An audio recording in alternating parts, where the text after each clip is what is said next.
how do we analyze social impacts of co-working spaces? To think about this answer, I believe we first need to think about what co-working spaces have to offer.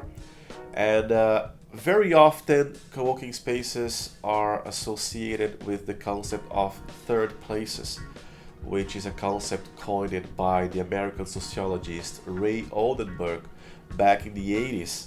And a time that Oldenburg was concerned about the lack of public space or a space for public encounters that was not only the first place or the home, nor the second place or the work, but a third place where we can get informal meetings, we can get to meet people and talk to people, such as coffee shops or pubs, taverns, and so on.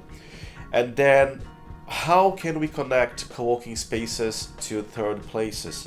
So co-working spaces have this free spirit, have this serendipity, have this environment that is set to make people meet each other and create connections and generate truly connections with each other. But this goes as far as we talk about community engagement, but in terms of what impacts this process generates to a particular building or a neighborhood or even a city, we need to go a little bit deeper than that and then think about which spatial practices can we think of in this, let's say, third place for work, which is the co-working spaces. So spatial practices are all practices, whether social practices, organizational practices, or political practices, that are endowed with at least one element of spatiality. So, for example, co-working spaces were created out of a necessity of independent workers that no longer had an office or a traditional workspace to work, and they got together and create this collaborative shared workspace where I don't have necessarily to work in the same sector or in the same firm as you, but you and me, we can share it, a workspace, an office, and work together. And this is a spatial practice that is related, for example, to, let's say, a zeitgeist of the digital economy, which is this tendency of subcontracting, of outsourcing know-how and talent. So companies nowadays, a lot of companies, they don't necessarily need to have a department of design, let's say, but they need to hire a freelance designer or an independent designer to provide to them the services. And this designer may connect with a professional of marketing. These connections generated because of this particular process is a spatial practice that has a lot to do with what we are seeing in the world today, the transformations, and it even connects with the digitalization of work. Another example of important spatial practice is the adaptive reuse of obsolete spaces.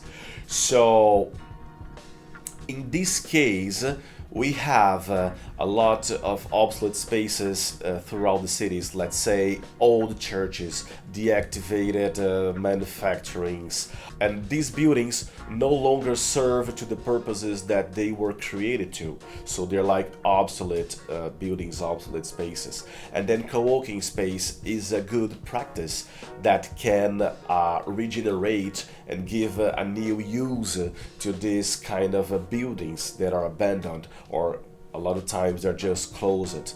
And this is an important spatial practice because it connects to another important trend of recent years, that is regeneration processes, especially in city centers, historical sites. And that's why co-working spaces also promote impact in this kind of new regeneration plans or new use of spaces that are forgot throughout the years. And last but not least, all these spatial practices connect to another one, which is about livability. For livability, we understand how can we maximize our quality of life. So nowadays, we want to adjust and have a good work-life balance. So not everybody wants to drive an hour to get to the office, but also not everybody wants to work from home office every day from 9 to 5. So eventually you want to go to a space, or you want to go to a co-working space, or you want to go to any other environment where you can work from there. And after the pandemic, this process is increasingly accelerating, right?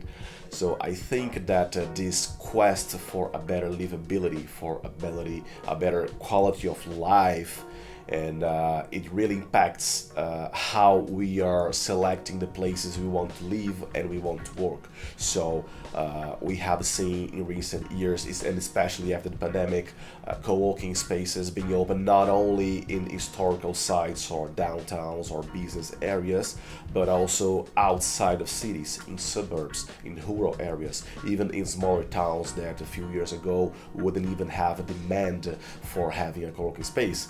But now, with remote working or smart work or hybrid work, people are having the possibility to choose where they want to be. So this spatial selectivity is another social impact that we can see in co-working spaces, right? So I mean, people can move to a rural area and then go to a rural co-working, or people can move to a smaller town and then go to a co-working space nearby, and like no, not necessarily you need to be in a dense core urban area.